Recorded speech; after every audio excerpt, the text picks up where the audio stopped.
नमस्कार जय निताई जय जगन्नाथ मु गाँ कविता आज आपण को सुंदर कहानी शुणेबी।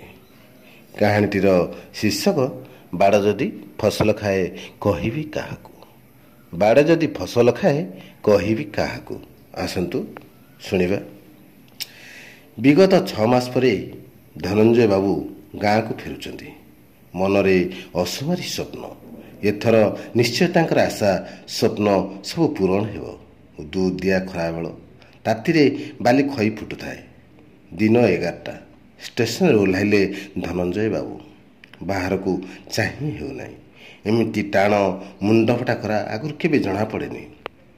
तरवरिया भावे स्टेशन प्लाटफर्म रे गामछा ओदा करी मुंडरे पकाइले। गोटे गोटे पाद आगु बढ़ाई चलवाक लगिले। 6 मास हेब गाँ छाड़ी बाहर को जाइथिले। काम धंदा करी किछि पैसा हेले अखी तृतीया परे परे बिलेरे अखी मुठी पकाइबे। पुणी थरे धान फसल करिवे। आर वर्ष मरुड़ी हेतु सेमिति फसल भल होई नथिला। ए वर्ष जेमिति प्रकार हेउ पोरिंकल बसाई पानी बाहर करी चाष करिवे। सेही आशारे जाइथिले बाहर सहर को। घरे पुणी बढ़िला झियो हाथ दी हाथ करदेले कथा सरिला। आज गाँ को फेरुछंती। खुशी कहले न सरे। किंतु ये निया लगा खरा दाऊ साधुची। जेते आगु आगु पाद बढ़ाउथांती सेते सेते तातीर प्रकोप बढ़िबार लागि थाए। गाँरु स्टेशन पर्यंत बण जंगल लागि रहिथिला। सरकार प्रदूषण कमाइबाकू केते कोन गछ लगाइथिले। आज सब जेमती मरुभूमि भली देखा जाउची। जेते जोरे खरा हेउ कि मेघ पवन बतास आम गाँ को किछि जना पड़ेनी। 1919 महाबात्या आम गाँ को किछि क्षति करि पारि नथिला।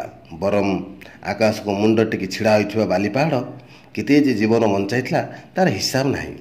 संसारटा जाक पानी रे उबुटुबु हेला बेले गाई गोरु छेली मेंढा ठारू आरंभ करी समस्ते बाली पहाड़ रे आश्रय नेथिले। सबु बेले शीतल पवन आम गाँ को आच्छादित करी रखुथिला। आम गाँर ना जेमिति परिवेश शोभावर्धन सेमिति बढ़ाउथिला। 6 मास हैला से गाँ रे नथिले। एते परिवर्तन जेमिति गाँर सिरी तुटी जाइछि।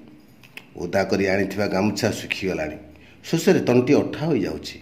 जहाँ पानी आनिथिले समुद्र को संखे पानी भली ढक ढक करी पी देले। कुआडे गला सबु बण जंगल वृक्षलटा। जामु तेंतेरा पटास चाकुंडा बिलाती कइया साहारा लिंब विशाल विशाल बरगछ आंब पणस नड़िया खजुरी ताल सब कुआडे उभाईगला। पशु पक्षी भरा गाँ। जेते राग अभिमान थिले सकाळ उठी घेराए बुली आसिले आत्माबोध हो जाउथिला।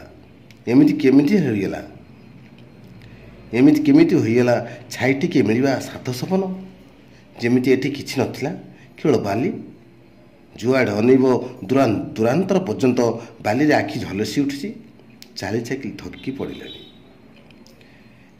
थकी पड़िलेनी बाली रे पाद उठुनी।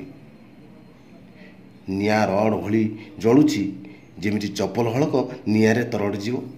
प्रबल शोषरे मुंड झाई झाई मारुची। कुआड़ गला से जंगल। केते थर अभाव असुविधार पड़ी फल संग्रह करी उदर भरिछंती। ऊपर ताती को तल ताती। शीघ्र शीघ्र पाद बढ़ाइले आगको जाए घर दुआर मुहरे थका मारी बसी पड़िले। मुंडरू गामुछा काढ़ी पंखा करू करू कहले किए कुआडे गल मारे पानी मुंदे आण। प्रबल शोष जीवन छाड़ी जाउछि। बारीपट आंब गछ मूले बसिथिबा ट्यूबवेल पानी आणे पीदेले आत्मा शांति होइजो। जा हेउ भगवान पानी मुंदे देइछथि। पानी तो नुहे पइड पानी एते मधुर जे पीछि से कहिछि आत्मा तृप्ति कला परि पानी मुंदे। एही समय रे घर भितरु बाहरी आसिले सावित्री देवी। डहट बांफरे किए घरे सोई पारिबो। जंगल सफा हैला दिन ठारू सूर्य देवता क्रोधरे अग्नि वर्षण करुछंती। तमे केतेबेळु आसिलनी? ये दुआर मुहरे काहेकि बसिଛ? आस घर भितर को आस। घर भितर पशिला बेलକୁ डहड बांफ बाहरुछि। आबाकाबा होइगले धनंजय बाबू। महरकरू आसी कांतारे पड़िला भली लगुच। जौ घरे पशिगले कि आउ 6 मास भितर एते परिवर्तन। ଝୁଅ ରେବ ପାଣି ଗ୍ଲାସ ଧରି ଆସି ପହଞ୍ଚିଗଲା। ମୁହଁ ଆଖି ଶୁଖି କଳାକାଟ ପଡ଼ିଗଲାଣି। କେଡ଼େ ସୁନ୍ଦର ମୁହଁ।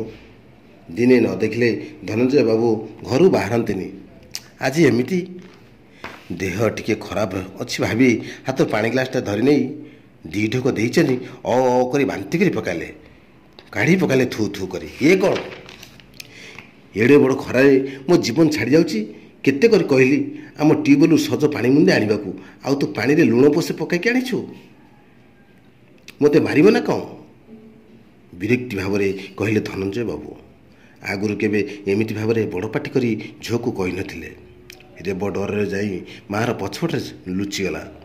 ସାବିତ୍ରୀ ଦେବୀ ହାତରୁ ଗ୍ଲାସ ଧରି ନେଉ ନେଉ କହିଲେ, ତୁମେ ଝିଅଟା ଉପରେ କାହିଁକି ଶୁଖିଲାରେ ରାଗୁଛ? ସହଜେ ତାର ଦେହ ଖରାପ, କହିଲେ ସାବିତ୍ରୀ ଦେବୀ। ତା ବୋଲି କ'ଣ ପାଣିରେ ଲୁଣ ପୋଷେ ମିଶାଇ ପିଇବାକୁ ଦେବ? ସେ କାହିଁକି ଲୁଣ ମିଶାଇକି ପିଇବାକୁ ଦେବ? ଆମର ଭାଗ୍ୟ ଖରାପ। ଯେଉଁ ବାବୁ ଆମକୁ ଏ ପଡ଼ାର ବସ୍ତି ଲୋକମାନଙ୍କୁ ସାହାରା ଦେଇଥିଲେ, ସେଇ ବାବୁ ଜଣକ ଆମକୁ ହାତରେ ନ ମାରି ଭାତରେ ମାରୁଛନ୍ତି, କହିଲେ ସାବିତ୍ରୀ ଦେବୀ। କ'ଣ କହିଲ ସାବିତ୍ରୀ? ଦେବତୁଲ୍ୟ ବାବୁଙ୍କ ନାଁରେ ତୁମେ ଏତେ ବଡ଼ କଥା କହିପାରୁଛ? 20 ବର୍ଷ ତଳେ ରେବ ଆମର 4 ମାସର ହୋଇଥାଏ। ମିଛ ଅପବାଦ ଦେଇ ଗାଁରୁ ବାହାର କରିଦେଲେ। ଏ ବାବୁ ଜଣକ ଆମକୁ ସାହାରା ଦେଇନଥିଲେ ଆମର ଅବସ୍ଥା କ'ଣ ହୋଇଥାନ୍ତା ଜାଣିପାରୁଛ, କହିଲେ ଧନଞ୍ଜୟ ବାବୁ। କ'ଣ ଆଉ ଜାଣିବାକୁ ବାକି ଅଛି? ଆମର ଏ ବସ୍ତି ପଡ଼ାରୁ ଅଧେ ଲୋକ କୁଆଡ଼େ ପଳେଇ ଗଲେଣି। କେତେ ଦିନ ଏ ଲୁଣି ପାଣି ପିଇ ରହିବେ? ମାନେ ଆମ ଗାଁ ମୁଣ୍ଡରେ ବାବୁ ବାଲି ମାଇନ୍ସ ଖୋଳୁଛନ୍ତି। ଗଛ ଲତା ଜଙ୍ଗଲ ସବୁ ସଫା ହୋଇଗଲାଣି। କହିଛନ୍ତି ବାଲି ମାଇନ୍ସ କାମ ସରିଗଲେ ଆମ ଗାଁକୁ ରାସ୍ତାଘାଟ କରିଦେବେ, କ୍ଲବ ଘର କରିଦେବେ, ଠାକୁରାଣୀ ମନ୍ଦିର କରିବେ, ସ୍କୁଲ କରିବେ, ବସିବାକୁ ବଡ଼ ପିଣ୍ଡି କରିବେ। ଆମ ପିଲାମାନଙ୍କୁ ସ୍ଥାୟୀ ଭାବରେ କାମରେ ରଖିବେ, ରୋଜଗାରର ବାଟ ଦେଖାଇବେ। କାହାରିକୁ ଦୂର ଦୂରାନ୍ତର ସହରକୁ କାମ ଖୋଜିବାକୁ ଯିବାକୁ ପଡ଼ିବନି। ବଡ଼ ମେଡ଼ିକାଲଟେ କରିଦେବେ। ଏମିତି କେତେ କ'ଣ ପ୍ରତିଶ୍ରୁତି ଦେଇଛନ୍ତି। କେହି କ'ଣ ବିରୋଧ କଲେନି, କହିଲେ ଧନଞ୍ଜୟ ବାବୁ। କିଏ କରିବ? ପଇସାର ବଳ, ସରକାର ବଳ ସବୁ ତାଙ୍କରି ହାତରେ। ଆମେ ଏଇ ହାତରେ ଭୋଟ ଦେଇ ନେତା କରିଛେ। ପୋଲିସ ପ୍ରଶାସନ ତହସିଲଦାର ସବୁ ତାଙ୍କରି ହାତରେ। ଆମ କଥା କିଏ ଶୁଣିବ? ଆକାଶ କଇଁଆ ଚିଲିକା ମାଛ ବାମନ ହୋଇ ଚାନ୍ଦକୁ ହାତ ବଢ଼ାଇବା ଲୋକ ହସା ହେବା ସିନା କିଛି ଲାଭ ହେବନି।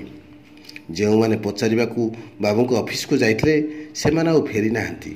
ତାଙ୍କର ଖୋଜ ଖବର ମିଳୁନି। ଶୁଣିବାକୁ ମିଳୁଛି ବାବୁ ସେମାନଙ୍କୁ ବଡ଼ କାମରେ ଲଗାଇଛନ୍ତି। ସମୟ ମିଳୁନି ଆସିବାକୁ।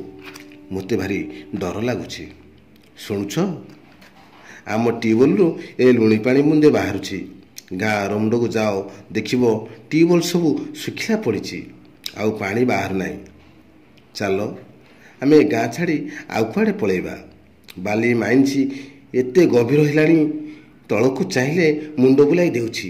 ସମସ୍ତେ କହୁଛନ୍ତି ବର୍ଷା ଆସିଲେ ଆମ ବସ୍ତି କେଉଁ ମୁହୂର୍ତ୍ତରେ ଧସିକି ସେ ଗର୍ତ୍ତ ଭିତରେ ପଶିଯିବ।